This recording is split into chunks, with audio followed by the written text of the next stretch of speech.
ಕುಂದಾಪುರದ ಅನಗಳ್ಳಿ ಹೆಬ್ಬಾರ ಬೆಟ್ಟವಿನ ದತ್ತಾಶ್ರಮ ಆದಿಶಕ್ತಿ ಮಠ ಹಾಗೂ ದಕ್ಷಿಣ ಭದ್ರಕಾಳಿ ದೇವಸ್ಥಾನಗಳ ಪ್ರತಿಷ್ಠೆ ಹಾಗೂ ಲೋಕಾರ್ಪಣೆ ಕಾರ್ಯಕ್ರಮ ನಡೆಯಿತು.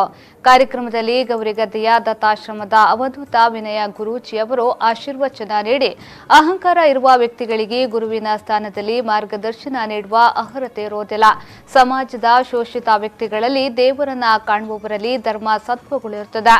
ಕರ್ಮ ಪರಿಪಾಲನೆ ಮಾಡುವ ವ್ಯಕ್ತಿಗಳಿಂದ ಸಮಾಜದಲ್ಲಿ ಧರ್ಮ ಪರಿಪಾಲನೆಯಾಗ್ತದೆ ಎಂದರು. ನನ್ನ ಹತ್ರ 4 ಶಪಥ ಇದೆ. ದುಡ್ಡೆಣಿಸಿ ಇನ್ನೊಬ್ಬರನ್ನ ಅಳಿಯಲ್ಲ, ಜಾತಿಯಿಂದ ಯಾರನ್ನು ಅಳಿಯಲ್ಲ, ಹೆಣ್ಣು ಗಂಡು ಅಂತ ಒಪ್ಪುವುದಿಲ್ಲ. ಯಾಕೆ? ಇದು ಯಾವುದು ಸತ್ಯ ಅಲ್ಲ. ಮೈಕ್ ಸತ್ಯನ, ಕರೆಂಟ್ ಸತ್ಯನ? ಕರೆಂಟ್ ಹೆಣ್ಣ ಗಂಡ? ಕರೆಂಟ್ ಬ್ರಾಹ್ಮಣ, ಕ್ಷತ್ರ, ಗೌಡ್ರ, ಪೂಜಾರ, SC ST ಅಥವಾ ಕಾನ್ವೆಂಟ್? ಕರೆಂಟ್ ಅಷ್ಟೇ. ಕರೆಂಟಿಗೆ ಹೆಸರೇ ಇಲ್ಲ. ಅದು ಯಾಕೆ ಆ ಮೂಡುತನ ನಮ್ಮಲ್ಲಿ? ಎಲ್ಲ ಕಡೆ ಉಂಟು. ಇಂಡಿಯಾ ಹಾಳಾಗಿದ್ದಾರೆ. ಕರ್ಮಭೂಮಿ, ದೇವಭೂಮಿ, ದೆವ್ವದ ಭೂಮಿ ಆಗಿದೆ ಈ 4ರಿಂದ.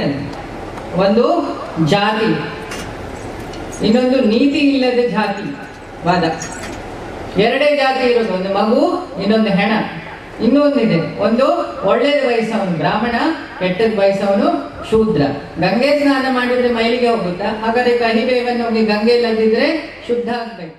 ಬಸರೂರು ಶ್ರೀ ಮಹಾಲಿಂಗೇಶ್ವರ ದೇವಸ್ಥಾನದ ಆಡಳಿತ ಧರ್ಮದರ್ಶಿ ಬಿ ಅಪ್ಪಣ್ಣ ಹೆಗಡೆ ಅಧ್ಯಕ್ಷತೆಯನ್ನ ವಹಿಸಿದ್ರು.